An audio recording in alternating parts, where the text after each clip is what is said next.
ഈ ജിപ്സം എന്ന് പറഞ്ഞാൽ ആക്ച്വലി എന്താണ്? ജിപ്സം ഒരു പൗഡർ ഉപയോഗിച്ച്, ജിപ്സം പൗഡർ എന്ന് പറഞ്ഞ ഒരു വൈറ്റ് കളർ പൗഡർ, അത് പ്രസ് ചെയ്തിട്ട് ബോർഡ് ഷേപ്പിൽ വരും. 2x4 1.2 x 2.4 സൈസിൽ ഒരു ഷീറ്റായിരുന്നു ഇത് വരുന്നത്. പിന്നെ ഇതിന് പൗഡർ വരും, ഒരു പാക്കറ്റിലായിട്ട് വരും. വൈറ്റ് സിമെന്റ് ഉണ്ടല്ലോ, വൈറ്റ് സിമെന്റിന്റെ അതേ ലുക്കിൽ, പക്ഷെ അത്രയും കോസ്റ്റ്ലി അല്ല, കിട്ടുന്നതാണ്. അത് ഉപയോഗിച്ചാണ് നമ്മൾ ഈ ഫിനിഷിങ് ചെയ്യുന്നത്. ജിപ്സം ബോർഡ്, ഈ ബോർഡ് ഉപയോഗിച്ച് കട്ട് ചെയ്ത് ഫിക്സ് ചെയ്ത് ഇത് ഉപയോഗിച്ച് ഫിനിഷ് ചെയ്യുന്നു. വളരെ ഈസിയബിൾ ആണ്, വളരെ കംഫർട്ടബിൾ ആണ്. ഇതുപോലെ വർഷത്തിൽ ചേഞ്ച് ചെയ്യണമെങ്കിൽ വളരെ ഈസിയാണ്. ഡിസൈൻ ഇങ്ങനെ മാറ്റിയെടുക്കാൻ വളരെയധികം ഗുണമായിരുന്നു. നമുക്ക് കുറച്ച് ഡിസൈനിങ്ങിലേക്ക് വരാം. ഒരു ഇന്റീരിയർ ഡിസൈൻ എന്ന് പറയുമ്പോൾ മെയിൻലി ആ ഒരു എന്ത് പറയാൻ, ഡിസൈനിന് തന്നെയാണ് പ്രാധാന്യം. അതേക്കുറിച്ചൊക്കെ ഇന്നത്തെ ഒരു ട്രെൻഡും ഫാഷനും ഒക്കെ. ഇന്നത്തെ ട്രെൻഡ് നാട്ടിലെ പോലെ തന്നെ ഇവിടെയും പഴമയിലേക്ക് പോയിക്കൊണ്ടിരിക്കുന്ന ഒരു സംഭവം തന്നെ. ഇപ്പോഴും നമ്മൾ കാണുന്നത് പുതിയ, ഇവിടെ ആദ്യത്തെ സ്റ്റേജിൽ വളരെയധികം ഡിഫിക്കൽട്ട് ആയിട്ടുള്ള ഒരുപാട് ഐറ്റംസ് ഉണ്ട്. ഇപ്പം എല്ലാം പോയി സിമ്പിൾ ഐറ്റംസിലേക്കായി തിരിച്ചു വന്നിരിക്കുന്നു. സീലിങ്ങിലായാലും പ്ലെയിൻ ദിവസം കൊടുത്ത് ഒരു ബൾക്കട്ട് കൊടുത്ത് ഇൻഡയറക്ട് ലൈറ്റിലൂടെ അതിന് മനോഹരമാക്കുക. പിന്നെ കൂടുതലായിട്ട് ഇവിടെ അറബികൾ ഇഷ്ടപ്പെടുന്നത് എന്താ വെച്ചാൽ ലൈറ്റിങ്ങിന്റെ രീതിയും കളറിങ്ങിന്റെ മാച്ചിനും വളരെയധികം ഇമ്പോർട്ടൻ്റ് ആണ്. ലൈറ്റ്സ്, സ്പോട്ട് ലൈറ്റ്സും ഡൂം ലൈറ്റ്സും ഇവിടെ വളരെയധികം ഉപയോഗിക്കും. അതുപോലെ തന്നെ ജിപ്സത്തിന്റെ ഇടയിൽ നിന്ന് കാണാൻ വേണ്ടി ഇൻഡയറക്ട് ലൈറ്റ് വളരെയധികം യൂസ് ചെയ്യുന്നതാണ്. ഇൻഡയറക്ട് ലൈറ്റ് യൂസ്, ഇത് രണ്ടും അറബികൾക്ക് വളരെയധികം നിർബന്ധമായ കാര്യമാണ്. പിന്നെ പെയിന്റിങ്ങിന്റെ ഫിനിഷിങ് വളരെ നിർബന്ധമാണ്. പുട്ടി ഉപയോഗിച്ച് പെയിന്റിങ് ലെവൽ ചെയ്തതിനു ശേഷം മാത്രമേ ഇവിടെ പെയിന്റിങ്, നമ്മുടെ നാട്ടിലെ പുട്ടി വളരെയധികം കുറവാണ്. ജസ്റ്റ് ഇവിടെ പുട്ടി ഉപയോഗിച്ച് വളരെ ഫിനിഷിങ്ങിലെടുത്ത്, ഫിനിഷിങ് ഏറ്റവും ഇമ്പോർട്ടൻസ് ഒരു പക്ഷേ ഈ അറബ് നാട്ടിലായിരിക്കും. വളരെ മൈന്യൂട്ടായ കംപ്ലൈൻറ്റ്സ് അവർ കണ്ടുപിടിച്ച് അതിനെ ക്ലിയർ ചെയ്യാൻ പറയുന്ന ഒരു. അതുപോലെ ഇപ്പോൾ ഈ കാണുന്ന ഒരു മാറ്റ് ഫിനിഷ്, അതിനൊരു കുറച്ചുകൂടെ ഒരു എക്സിക്യൂട്ടീവ് ലുക്ക് തോന്നുന്നുണ്ട്. ഇതൊരു ഇപ്പോഴത്തെ ഒരു ട്രെൻഡാണ്. ഇത് വെച്ചാൽ നമ്മൾ ഒരു ഡാർക്ക് കളറും ലൈറ്റ് കളറും കൂടി ചേരുമ്പോൾ നമുക്ക് കൂടുതലായിട്ട് കുറച്ചുകൂടെ അട്രാക്ഷൻ തോന്നും. ഫുൾ ഡാർക്ക് പെയിന്റ് ആണ് നമ്മൾ യൂസ് ചെയ്യുന്നത് വെച്ചെങ്കിൽ നമുക്ക് അത് കുറച്ച് ഇറിറ്റേഷൻ ഉണ്ടാവും. നമ്മുടെ മൈൻഡിന് വേറെ രീതിയിൽ. നമ്മളൊരു വൈറ്റ് പ്രതലത്തിൽ ഒരു സ്വല്പം ഡാർക്ക് കളർ ക്രിയേറ്റ് ചെയ്യുകയാണെന്ന് വെച്ചെങ്കിൽ കൂടുതൽ ആ ഭിത്തിയെയും ആ റൂമിനെയും കൂടുതൽ മനോഹരമാക്കി എടുക്കാൻ കഴിയും. അതിന് വേണ്ടിയിട്ടാണ് ഒരു ബ്രേക്ക് നമ്മൾ കൊടുക്കുന്നത്. ഇപ്പൊ ഈ രണ്ട് കളറിനെയും നമ്മൾ ബ്രേക്ക് ചെയ്യാൻ വേണ്ടിയിട്ട് ഒരു വ്യത്യസ്തമായ ഒരു, നാട്ടിലാണെങ്കിൽ ഇത് വുഡൻ ബീഡിങ് വെച്ച് ചെയ്യും.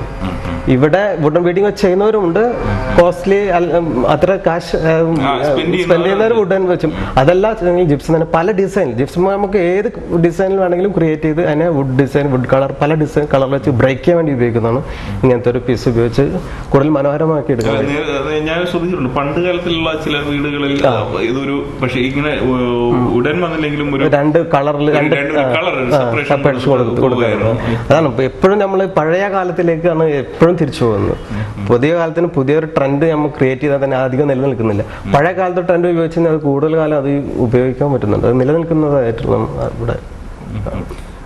അതുപോലെ ഇപ്പോൾ അടുത്ത കാലത്തായി ഒരുപാട് ഈ മൾട്ടി കളറുകൾ വന്നിട്ടുണ്ട്. ഇപ്പോൾ ഒരു റൂമിലായിരുന്നാൽ തന്നെ ഒരു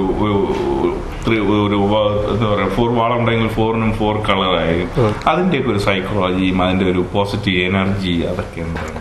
ഇവിടെ ബെഡ്റൂമിൽ സാധാരണ യൂസ് ചെയ്യുന്ന ഹെഡ് റെസ്റ്റ് വരുന്ന സ്ഥലത്ത് നമ്മൾ കുറച്ചുകൂടി ഡാർക്ക് കളർ യൂസ് ചെയ്യുന്നുണ്ട്. അത് എന്താ വെച്ചാൽ നമ്മളൊരു ബെഡ്റൂമിലേക്ക് കടന്നു കഴിഞ്ഞാൽ ഫസ്റ്റ് നമുക്ക് ഒരു അട്രാക്ഷൻ, എല്ലാ സ്ഥലവും ഒരേപോലെ കഴിഞ്ഞാൽ നമുക്ക് അതിനൊരു അട്രാക്ഷൻ ഉണ്ടാവില്ല. ഫസ്റ്റ് വന്നു കഴിഞ്ഞാൽ ഒരു ഭിത്തി വ്യത്യസ്തമായി നിലനിൽക്കുമ്പോൾ നമ്മുടെ ഫോക്കൽ പോയിന്റ് എപ്പോഴും ആ ഭിത്തിയിലായിരിക്കും. ആ ഭിത്തിനെ വേർതിരിച്ചൊരു കളറിൽ ക്രിയേറ്റ് ചെയ്ത് കഴിഞ്ഞാൽ നമ്മൾ നോർമൽ ഒരു ബെഡ്റൂമിലേക്ക് കയറി പോകുന്നതും സെപ്പറേറ്റ് വേറൊരു ബെഡ്റൂമിലേക്ക് കയറി പോകുന്നതും ഈ കളറടിച്ച ബെഡ്റൂമിലേക്ക് കയറി പോകുന്ന ഡിഫറൻസ് നമുക്ക് ഫീൽ ചെയ്യും. അതുകൊണ്ട് തന്നെ ആ ഹെഡ് റെസ്റ്റ്, കളറിന്റെ ബാക്കിലേക്ക് വരുന്ന കോട്ടിന്റെ ഹെഡ് റെസ്റ്റ് കുറച്ചുകൂടി മനോഹരമായി ഡിസൈൻ ചെയ്തതാണെങ്കിൽ കൂടുതൽ ഒരു റോയൽ ലുക്ക് നമുക്ക് എപ്പോഴും ഫീൽ ചെയ്യുന്നതാണ്. അതിന് നമ്മൾ 2 കളർ ക്രിയേറ്റ് ചെയ്യുന്നു. ഇപ്പോഴത്തെ ഈ അറബികളിലായാലും ഇപ്പൊ നാട്ടിലായാലും ഈ 2 കളർ ക്രിയേറ്റിംഗ് വളരെയധികം ജനങ്ങൾ ഇഷ്ടപ്പെടുന്ന ഒരു മെത്തേഡാണ്. ഇപ്പോൾ ഈ എക്സ്റ്റീരിയർ പെയിന്റിങ്ങിലൊക്കെ ഒരു വലിയൊരു മാറ്റം വന്നിട്ടുണ്ട്. അതായത് വളരെ കടും കളറുകൾ, അത് അതിനെക്കുറിച്ച് എന്ത് പറയുന്നു? എക്സ്റ്റീരിയർ കളറിൽ ഇവിടെ ഗൾഫിലെ സംബന്ധിച്ചിടത്തോളം ഇവിടെ വാട്ടർ മഴ വളരെയധികം കുറവാണ്. പേടിക്കണം എന്ന് പറഞ്ഞ പോലെ ഇവിടെ അത്ര അധികം മഴ പെയ്യില്ല. അതുകൊണ്ട് ഇവിടെ സൺഷെയ്ഡ് ഉണ്ടാവില്ല ഇവിടുത്തെ ബിൽഡിങ്ങൾക്ക്, ശ്രദ്ധിച്ചു കാണാം. ഷെയ്ഡ് ഉണ്ടല്ലോ, ഒറ്റ ഫ്ലാറ്റ് റൂഫിൽ പോയിട്ടുണ്ടാവും. ഷെയ്ഡ് വളരെയധികം കുറവാണ്. അതുപോലെ ഈ ഇന്റീരിയർ ഡിസൈനിനെ കുറിച്ച് സംസാരിച്ചുകൊണ്ടിരിക്കുമ്പോഴും ഒരു എക്സ്റ്റീരിയറിനെ മറക്കാൻ പാടില്ല. പണ്ടൊക്കെ ആൾക്കാർ പുറത്ത് ഒരുപാട് മോടി പിടിപ്പിച്ചിട്ട് അകം ശൂന്യമാക്കുമായിരുന്നു. ഇപ്പോൾ അതൊക്കെ മാറി. എങ്കിലും ഇന്ന് എക്സ്റ്റീരിയറും ഒട്ടും പിന്നിലല്ല, അതും ഇന്റീരിയേഴ്സിന്റെ കയ്യിൽ നിന്നുള്ള കരുതരുത് തന്നെയാണ്. ഇന്ന് ഒരുപാട് ഈ കടും കളറുകൾ നമ്മുടെ നാട്ടിലെ ഒക്കെ അത് ഒരു പ്രചാരത്തിലായി കഴിഞ്ഞു. ഇവിടെ എങ്ങനെയാണ് അത്? ഇവിടെ നാട്ടിൽ സംബന്ധിച്ച് നേരെ ഡിഫറെൻ്റ് ആണ്. കാരണം നാട്ടിൽ പുറംബോഡിക്ക് വളരെയധികം പ്രാമുഖ്യം നൽകുന്നുണ്ട്, ലാൻഡ്സ്കേപ്പിങ്ങിന് പ്രാമുഖ്യം നൽകുന്നുണ്ട്. ഇവിടെ അറബി വില്ലകളെ സംബന്ധിച്ചിടത്തോളം ലാൻഡ്സ്കേപ്പിംഗ് ഒരു പ്രാമുഖ്യം നൽകുന്നുണ്ടെങ്കിലും എക്സ്റ്റീരിയറിനേക്കാൾ കൂടുതൽ അവർ ഇന്റീരിയറിന് പ്രാമുഖ്യം നൽകുന്നു. ഒരു അറബിയുടെ വീട്ടിലേക്ക് നമുക്ക് പുറത്ത് കാണുന്നതിനേക്കാൾ കൂടുതൽ അകത്ത് കയറി കഴിഞ്ഞാൽ നമ്മൾ വളരെയധികം അത്ഭുതപ്പെട്ടു. അത്രയധികം ഡിസൈൻ ഇൻസൈഡിൽ അവർ ക്രിയേറ്റ് ചെയ്യും. ഔട്ട് സൈഡിൽ അവർ അത്ര അധികം കോസ്റ്റ് ചെയ്യാൻ താല്പര്യപ്പെടാറില്ല സംബന്ധിച്ച്. പിന്നെ കളറിലെ ഡിഫറെൻറ്റ് ഡാർക്ക് ലൈറ്റ് കളറിനെ കുറിച്ച് പറയുകയാണെങ്കിൽ ഇവിടെയും ഡാർക്കും ലൈറ്റും യൂസ് ചെയ്യുന്നുണ്ട്. പക്ഷെ അതെന്താ വെച്ചാൽ നമ്മൾ ഏറ്റവും കൂടുതൽ ഡാർക്ക് കളർ എന്ന് പറഞ്ഞാൽ അട്രാക്ഷനാണ്. അപ്പോൾ മറ്റുള്ള വീടിനെ സംബന്ധിച്ച് ഇവരൊരു ഡാർക്ക് ക്രിയേറ്റ് ചെയ്യുമ്പോൾ അത് പെട്ടെന്ന് ലുക്ക് ക്രിയേറ്റ് ചെയ്യാൻ വേണ്ടിയിട്ട് ഡാർക്കിനെ യൂസ് ചെയ്യുന്നുണ്ട്. ലൈറ്റിൽ നിന്നും പെട്ടെന്നൊരു ഡാർക്ക് കാണുമ്പോൾ അതിനെ പെട്ടെന്ന് കൂടുതൽ അട്രാക്ഷൻ കിട്ടാൻ വേണ്ടിയിട്ട് കൂടുതൽ കളർ യൂസ് ചെയ്യുന്നത്. അത് തന്നെ ഒരേ കളർ അല്ല ഇവിടെ യൂസ് ചെയ്യുന്നത്. ഇവിടെ ഒരു കളർ ഒരു ഭിത്തിക്കാണെങ്കിൽ ഇപ്പുറത്തെ ഷെയ്ഡിൽ വരുന്ന ഭിത്തി വേറെ കളറിലാണ് അവർ ക്രിയേറ്റ് ചെയ്യുക. നാട്ടിൽ ഒരൊറ്റ കളർ ആയിരിക്കും ടോട്ടൽ, പക്ഷെ ഇവിടെ ഓരോ ഭിത്തി ഷെയ്ഡും ഡിഫറെന്റ് കളറിൽ ക്രിയേറ്റ് ചെയ്യാറ്. അതുകൊണ്ട് തന്നെ കൂടുതൽ അട്രാക്ഷൻ തോന്നാറുണ്ട് ഇവിടുത്തെ നാട്ടിലെ ബിൽഡിങ്ങിനേക്കാൾ കൂടുതൽ ഇവിടെ.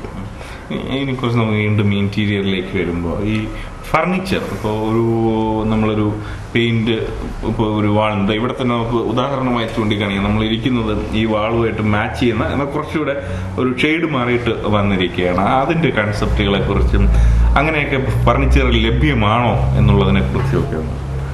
കളർ കോമ്പിനേഷൻ ഇന്റീരിയറിലെ ഏറ്റവും പ്രാമുഖ്യമായ ഒരു ഘടകമാണ്. കളറിനെ കഴിച്ചു വെച്ച് ഇന്റീരിയർ ഡിസൈൻ ചെയ്യാന്ന് പറഞ്ഞാൽ ഒരിക്കലും പ്രാബല്യത്തിൽ വരാത്തൊരു കാര്യമാണ്. അതുകൊണ്ട് തന്നെ കളർ ഒരു ഭിത്തിയിൽ വന്ന് നമ്മളൊരു കളർ ക്രിയേറ്റ് ചെയ്യണമെങ്കിൽ അതിനോട് മാച്ചിങ് ആയ ഒരു കളർ ക്രിയേറ്റ് ഫർണിച്ചറിലും പിന്നെ കട്ടണിൽ നമ്മൾ യൂസ് ചെയ്യും. അതുപോലെ തന്നെ കോഫി ടേബിൾ ആണെങ്കിലും ജസ്റ്റ് ഭിത്തിയിലെ പിക്ചർ ആണെങ്കിലും നമ്മൾ ഒരു കളറിന് നമ്മൾ ഏത് കളറാണോ യൂസ് ചെയ്യാൻ നമ്മൾ മൈൻഡിൽ നമ്മൾ ഇഷ്ടപ്പെടുന്ന താല്പര്യം ആ കളറിന്റെ കോമ്പിനേഷൻ ക്രിയേറ്റ് ചെയ്യാൻ വേണ്ടിയിട്ട് ശ്രമിക്കുമെങ്കിൽ ഇന്റീരിയറിന് ഒരു മാച്ചിങ് ഓർഡർ കിട്ടുള്ളൂ. അതർവൈസ് നമ്മൾ ഒരു ഭിത്തിയിൽ ഒരു വൈറ്റ് കളർ അപ്പോഴത്തെ ഫർണിച്ചർ ഡാർക്ക് കളർ വ്യത്യസ്ത കളർ ആയി കഴിഞ്ഞാൽ ഒരു കോമ്പിനേഷൻ നമുക്ക് ക്രിയേറ്റ് ചെയ്യാൻ കഴിയില്ല. അതുകൊണ്ട് തന്നെ ഇവിടെ നമ്മൾ ഓറഞ്ച് ക്രിയേറ്റ് ചെയ്തപ്പോൾ അതിനോട് മാച്ചിങ് ആയ ഒരു കളർ ക്രിയേറ്റ് ചെയ്യാൻ ഇവിടെ ശ്രമിച്ചു. അതുപോലെ തന്നെ നമ്മൾ ഏതൊരു വില്ല ഇവിടുത്തെ അറബി വീടുകൾ ചെയ്യുമ്പോൾ അറബികൾക്കും ഈ കളർ കോമ്പിനേഷൻ വളരെയധികം പ്രാമുഖ്യപ്പെട്ട കാര്യമാണ്. കളറിന്റെ ഡിഫറൻസ് ആണ് നമുക്ക് ലുക്കിനെ കൂടുതൽ മനോഹരമാക്കാൻ സഹായിക്കുന്നത്. അതുപോലെ ഇപ്പോൾ ഒരു ഇന്റീരിയർ ഡിസൈനർ എന്നുള്ള രീതിയിൽ നമുക്ക് ഒരുപാട് ഭാവനകളുണ്ടായിരിക്കും. കാരണം നമ്മുടെ ഒരുപാട് ഐഡിയാസ് ഇത് നമ്മുടെ ക്ലയൻസുമായിട്ട് മാച്ച് ചെയ്ത് പോകാറുണ്ടോ? അതായത് അവർക്ക് ചിലപ്പോൾ അവരുടേതായ ഒരു സങ്കല്പം ഉണ്ടാവും. എങ്ങനെയാണ് അത്? ശരിക്കും ഒരു വെല്ലുവിളിയായിരിക്കും. അതിനെയൊക്കെ അത് വളരെയധികം വെല്ലുവിളി നേരിടേണ്ട ഒരു കാലഘട്ടം തന്നെ. കാരണം നമ്മൾ ഒരു വില്ല ഡിസൈൻ ചെയ്യാൻ വേണ്ടി തിരഞ്ഞെടുക്കുമ്പോൾ അവരുടെ കൺസെപ്റ്റ് ആദ്യം അറിഞ്ഞിരിക്കണം. എവിടെ എന്തൊക്കെ വേണം എന്നതിനെ കുറിച്ച് ഫസ്റ്റ് അവരിൽ നിന്നൊരു അവരുടെ ഐഡിയ നമ്മൾ ആദ്യം ചോർത്തിയെടുക്കണം. എന്തൊക്കെ അവർ ചിന്തിക്കുന്നു, എന്തൊക്കെ അവരുടെ മൈൻഡിലുണ്ട്, എല്ലാ കാര്യങ്ങളും ക്രിയേറ്റ് ചെയ്തതിനു ശേഷം നമ്മളൊരു ഡ്രോയിങ് ഉണ്ടാക്കി അതിൽ അവർ ഉദ്ദേശിച്ച എല്ലാ ഐറ്റംസും നമ്മൾ കൊണ്ട് നമ്മളുടെ ഐഡിയയും അതിലൂടെ ഇൻവോൾവ് ചെയ്തുകൊണ്ടായിരിക്കണം നമ്മളെപ്പോഴും ഒരു ഡിസൈൻ ക്രിയേറ്റ് ചെയ്യുന്നത്. ഒരു മനുഷ്യന്റെ ഒരാളുടെ ഡിസൈൻ ആയിരിക്കില്ല മറ്റൊരാൾ ഇഷ്ടപ്പെടുന്നത്. പക്ഷെ ഒരു ഇന്റീരിയർ ഡിസൈനറെ സംബന്ധിച്ചിടത്തോളം അയാൾ ക്രിയേറ്റ് ചെയ്യുന്ന ഡിസൈൻ എല്ലാവരും ഇഷ്ടപ്പെടുന്ന രീതിയിലേക്ക് കൊണ്ടുവരാൻ കഴിയണം എന്നുള്ളതാണ് ഒരു ഇന്റീരിയർ ഡിസൈനർ ഏറ്റവും വലിയ ഒരു ചലഞ്ചായിട്ട് ഏറ്റെടുക്കേണ്ട ഒരു കഴിവ്. അതുപോലെ തന്നെ നമ്മൾ അവരുടെ ഡ്രോയിങ്ങിന് അവരുടെ വീടിനെ നമ്മൾ ആദ്യം ഡിസൈൻ ചെയ്ത് നമ്മളുടെ അവരുടെ ഐഡിയ മിക്സ് ചെയ്തുകൊണ്ട് നമ്മളൊരു ഡിസൈൻ ഉണ്ടാക്കി അവരെ കാണിക്കുന്നു.